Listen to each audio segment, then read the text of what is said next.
One major announcement expected at the 2025 Labour Party conference in Liverpool was a commitment to Northern Powerhouse Rail, a proposed high-speed rail project linking Liverpool, Manchester and Leeds, and upgrading other lines across the north.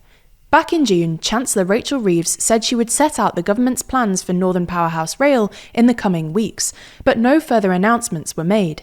Then, a week before the conference, the BBC reported that the government would not in fact announce Northern Powerhouse Rail in Starmer's speech as originally planned, despite previous assurances given to Northern mayors.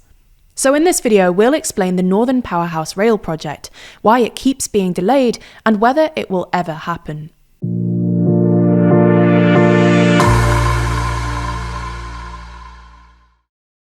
Never miss an episode and always feel in the loop by subscribing and ringing the bell. First, let's start by explaining Northern Powerhouse Rail, also known as NPR.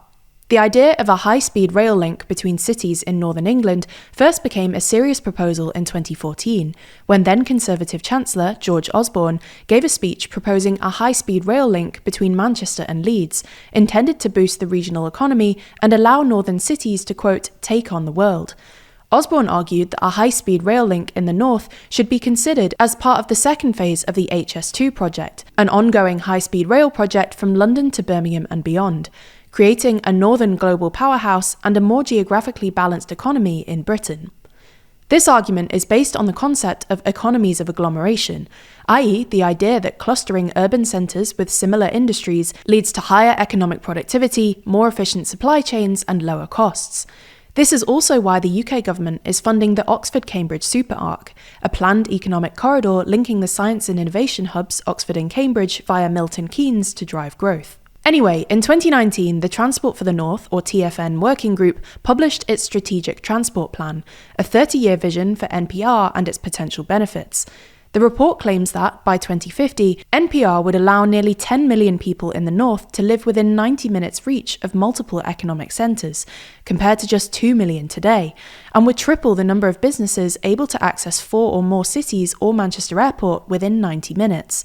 Journey times would also be cut significantly, or even halved in some cases. The plan involves constructing a new line between Liverpool and Manchester via Warrington, a new, possibly underground hub station at Manchester Piccadilly, a new line between Manchester and Leeds via Bradford, which itself would need a new through station, plus existing line upgrades via Huddersfield, as well as upgrades to the current Leeds-Newcastle, Leeds-Hull, Sheffield-Hull and Manchester-Sheffield lines.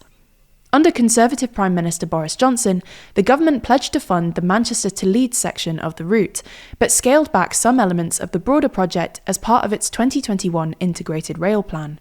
However, multiple delays due to the late publication of papers, rising costs during the COVID-19 pandemic, and uncertainty about value for money further stalled progress.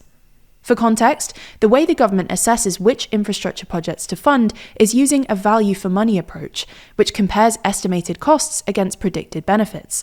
What this means is that projects in areas with already high economic output, like London and the South East, are often prioritised over those in areas with lower economic output, where the benefits would take longer to materialise. But the downside of this is that economic growth, and the wealth created by it, become increasingly concentrated in the former regions, while others risk falling further behind. Anyway, another concern about NPR was whether it could be delivered without the northern backbone of HS2, as several sections of the track, as well as the planned new hub stations at Liverpool and Manchester Airport, were meant to serve both HS2 and NPR. So, in 2023, when then Prime Minister Rishi Sunak announced that the government was scrapping all of HS2's Phase 2, both its northern sections, due to delays and rising costs, this also impacted NPR, forcing a major rethink about how the project would take shape. Then, in 2024, the Labour government took office, pledging to invest more outside London and the South East.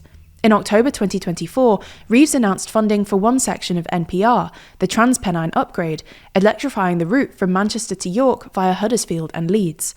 Then, in June, Reeves said she would set out the government's ambitions for NPR in the coming weeks, with plans for the rail line alongside a Northern Corridor regeneration project expected before or at the Labour conference in September. However, only a week before the conference, the BBC reported that the project had been delayed and that a planned announcement about NPR had been dropped from Starmer's speech. According to a source, this was because the government is in a process of extended tyre kicking to ensure the project is fully scoped out before pushing ahead. But this didn't go down well with the Labour mayors of Liverpool and Greater Manchester, with Greater Manchester Mayor Andy Burnham calling the delay disappointing, and a source close to him telling the BBC, any more tyre kicking and there will be no tyre left.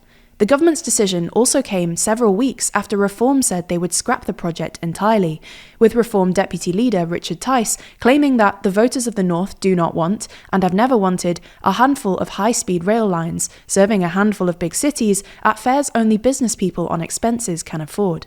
However, Tice is entirely wrong according to a recent YouGov survey, which found that 69% of Northerners and 62% of Brits overall do in fact support a high-speed rail link between cities in the north, while only 16% of Northerners and 17% of Brits overall oppose it.